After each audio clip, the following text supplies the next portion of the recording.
नमस्कार दोस्तों, हार में जीत की कहानी। बहुत समय पहले की बात है। भारत के सुदूर दक्षिण में एक छोटा सा राज्य स्थित था। राजा द्वारा राज्य के संचालन शांतिपूर्ण रीति से किया जा रहा था। एक दिन अचानक उसे खबर मिली कि एक बड़े राज्य की सेना की एक बड़ी टुकड़ी उसके राज्य पर आक्रमण के लिए आगे बढ़ रही है। वह घबरा गया क्योंकि उसके पास उतना सैन्य बल नहीं था जो उतनी बड़ी सेना का सामना कर सके। उसने मंत्रणा हेतु सेनापति को बुलाया। सेनापति ने पहले ही हाथ खड़े कर दिए। वह बोला, महाराज, इस युद्ध में हमारी हार निश्चित है। इतनी बड़ी सेना के सामने हमारी सेना टिक नहीं पाएगी, इसलिए इस युद्ध को लड़ने का कोई औचित्य नहीं है। हमें अपने सैनिकों के प्राण गंवाने के बजाय पहले ही हार स्वीकार कर लेनी चाहिए। सेनापति की बात सुनकर राजा बहुत निराश हुआ। उसकी चिंता और बढ़ गई। वह समझ नहीं पा रहा था कि क्या करे और क्या न करे। अपनी चिंता से छुटकारा पाने के लिए वह राजा के संत के पास गया। संत को उसने पूरी स्थिति से अवगत कराया और बताया कि सेनापति ने तो युद्ध के पहले ही हाथ खींच लिए हैं।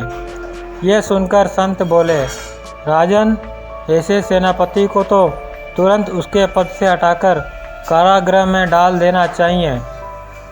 ऐसा सेनापति जो बना लड़े हार मान ले, उसे सेना का नेतृत्व करने का कोई अधिकार नहीं है।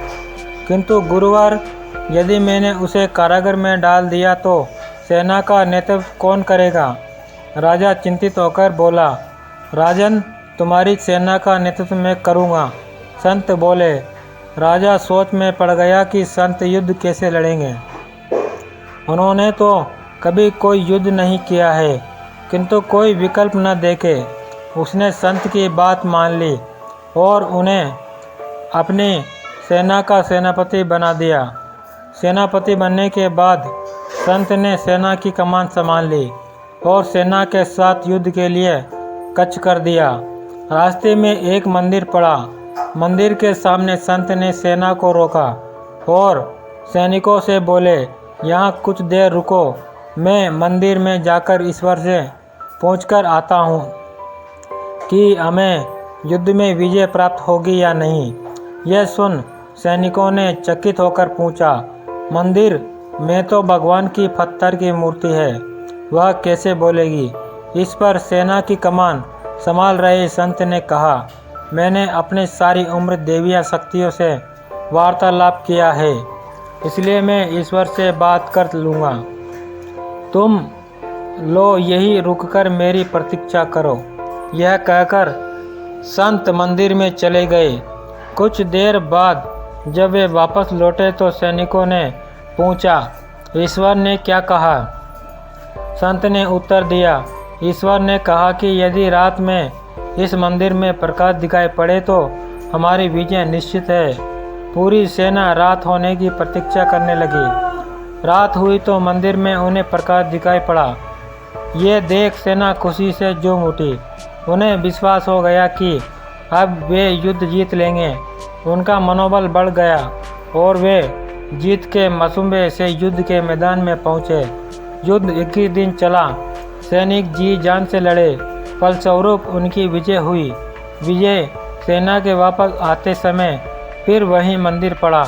तब सैनिकों ने संत से कहा कि ईश्वर के कारण हमारी विजय हुई है, आप जाकर उन्हें धन्यवाद दे आए।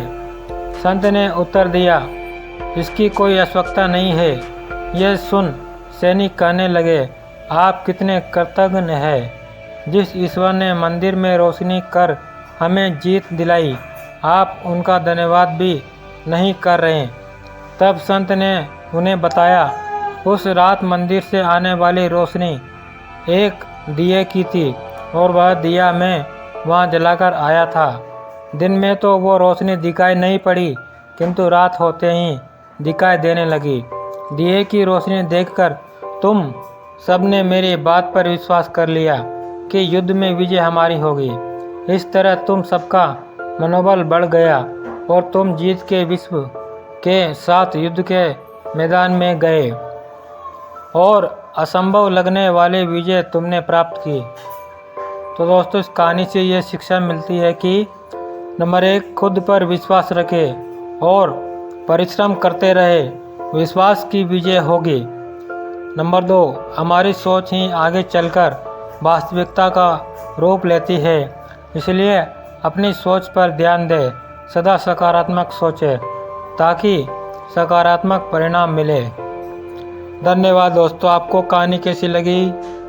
अच्छी लगी हो तो चैनल को सब्सक्राइब करें, घंटे वाले बटन को दबाएं और वीडियो को शेयर करें।